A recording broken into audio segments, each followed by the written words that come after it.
আমাৰ যি মনৰ যি সপোন যে প্ৰতিগৰাকী মহিলা বিশেষকৈ আত্মসহায়ক গোটৰ মহিলাক যাতে আমি তেওঁলোকক লাখপতি বাইদেউ হিচাপে যাতে বনাব পাৰোঁ। লাখপতি বাইদেউ মানে প্ৰতিগৰাকী মহিলাই যদি মাহেকত যদি 8,000 টকা ইনকাম কৰে তেতিয়াহ'লে বছৰেকত তেওঁলোকে 1 লাখ টকা ইনকাম কৰিব পাৰিব। আৰু তেনেকুৱা এটা ভিজন লৈ মাননীয় মুখ্যমন্ত্ৰী ডাঙৰীয়াই আজি কিছুদিন আগতে আমাৰ যি এটা সপোন মুখ্যমন্ত্ৰী মহিলা উদ্যমিতা অভিযান, এই মহিলা উদ্যমিতা অভিযান আমাৰ তেখেতে স্কিম হাতত লৈছিলে। আৰু এই স্কিম হাতত লোৱাৰ প্ৰাক মুহূৰ্তত আমাৰ মাননীয় প্ৰধানমন্ত্ৰী ডাঙৰীয়াই যে প্ৰতিগৰাকী মহিলাক যাতে আমি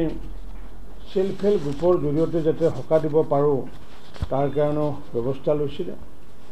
আৰু এতিয়ালৈ অসমত আমাৰ যি 39,29,000 যি আমাৰ সেল্ফ হেল্প গ্ৰুপৰ সদস্য আছে বা আমাৰ যি 3,58,000 যি আমাৰ সেল্ফ হেল্প গ্ৰুপৰ সংখ্যা আৰু সেই সংখ্যাৰ প্ৰতিগৰাকী 10গৰাকীকৈ ধৰিলে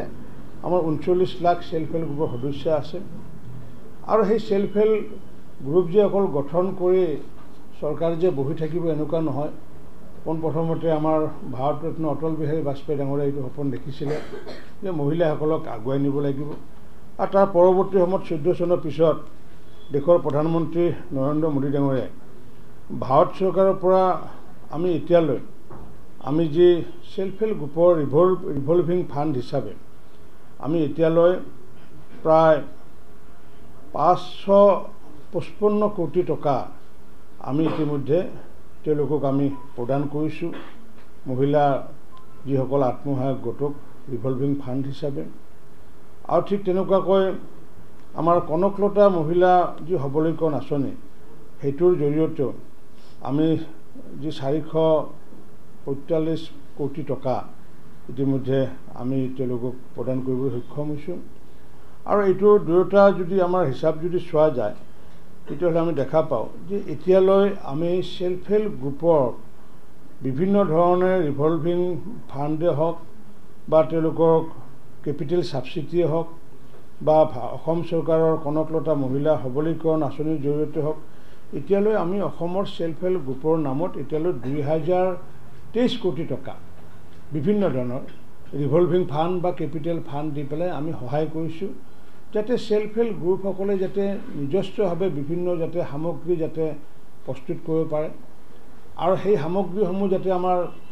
ভাৰতৰ বজাৰত যাতে আমি বিক্ৰী কৰি তাৰ পৰা যাতে তেওঁলোকে লাভৱান হ'ব পাৰে। আৰু তেওঁলোকক মাৰ্কেট লিংকেজ দিলে বেংকৰ পৰা যদি আমি তেওঁলোকক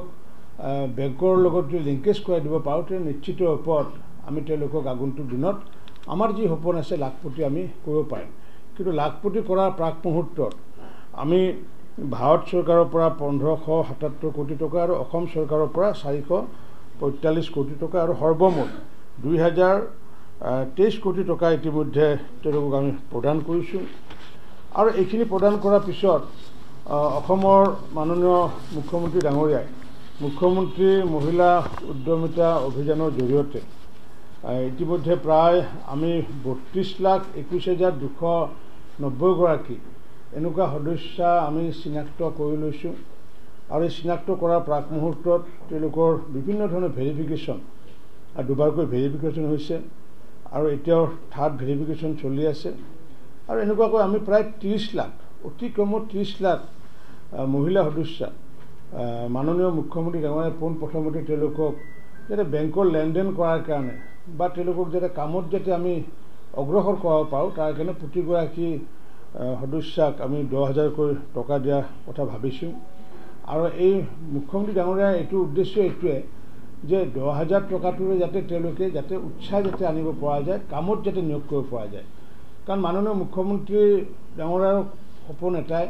যে যেতিয়ালৈ আমি অসমৰ মহিলাসকলক আমি আত্মনিৰ্ভৰ কৰিব নোৱাৰিম তেতিয়ালৈ আমি অসমখন আমি আত্মনিৰ্ভৰ কৰিব নোৱাৰিম। মাননীয় মুখ্যমন্ত্ৰী ডাঙৰীয়াই যি এষাৰ কথা কৈ আছে যে আমি 1ৰ পৰা 5 নম্বৰ যদি আমি স্থানত যদি স্থলাভিষিক্ত হ'বলগীয়া হয় তাৰ আগে আগে নিশ্চিত ওপৰত মহিলাসকলক আমি আত্মনিৰ্ভৰ কৰিব লাগিব।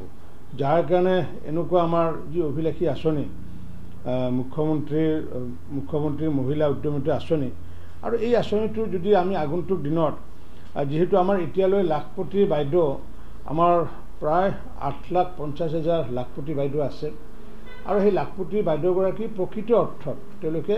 প্ৰতি মাহত অতি কম 8,000 আৰু 12 মাহ ধৰিলে তেওঁলোকে 1 লাখ টকাকৈ ইনকাম কৰি আছে। আমি আশা ৰাখিছোঁ যে আমাৰ যি অতি কমেও যদি আমি 30 লাখ যদি মহিলাক যদিও আমাৰ 32 লাখ যদিও আমি পাইছোঁ, তো 30 লাখ মহিলাক যদি আমি 1 লাখকৈ যদি টকা যদি ইনকাম কৰা যদি বাদ দেখুৱাই দিব পাৰোঁ, তেতিয়াহ'লে নিশ্চিত ওপৰত অসমত আমাৰ অসমৰ মহিলাসকলে সদস্যাসকলে 3,000 কোটি টকাৰ তেওঁলোকে ব্যৱসায় কৰিব পাৰিব প্ৰতি বছৰত। আৰু যদি অসমৰ মহিলাসকলে যদি প্ৰতি বছৰত যদি 3,000 কোটি টকা যদি ব্যৱসায় কৰিব পাৰে, নিশ্চিত ওপৰত 5 বছৰ বা 10 বছৰ পিছত আমি যি কথা ভাবি আছোঁ যে আমি 1ৰ পৰা 5ম স্থানলৈ এনেকুৱাকৈ যি গতি ইতিমধ্যে আৰম্ভ হৈছে মুখ্যমন্ত্ৰী ডাঙৰীয়াৰ নেতৃত্বত, নিশ্চিত ওপৰত প্ৰতি মাহত প্ৰতি বছৰত যদি 3,000 কোটি টকা যদি আমাৰ অসমৰ মহিলাই যদি আয় কৰে, তেতিয়াহ'লে 10 বছৰ যদি হিচাপ কৰোঁ, 10 বছৰ হিচাপ কৰিলে 10 বছৰত অসমৰ মহিলাই 30,000 কোটি টকা আৰু 3,000 হ'ব এইটো 3,000 যদি হয় 10 বছৰ 30,000 কোটি টকা।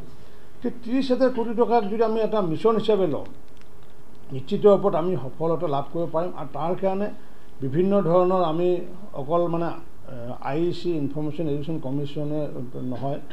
আমি প্ৰত্যক্ষভাৱে তেওঁলোকৰ লগত ট্ৰেইনিং প্ৰগ্ৰাম, তেওঁলোকক কৌশল বিকাশৰ লগতে আপোনালোকৰ জৰিয়তে বিভিন্ন প্ৰচাৰৰ জৰিয়তে আমি তেনেকুৱা অভিযান হাতত লৈছোঁ।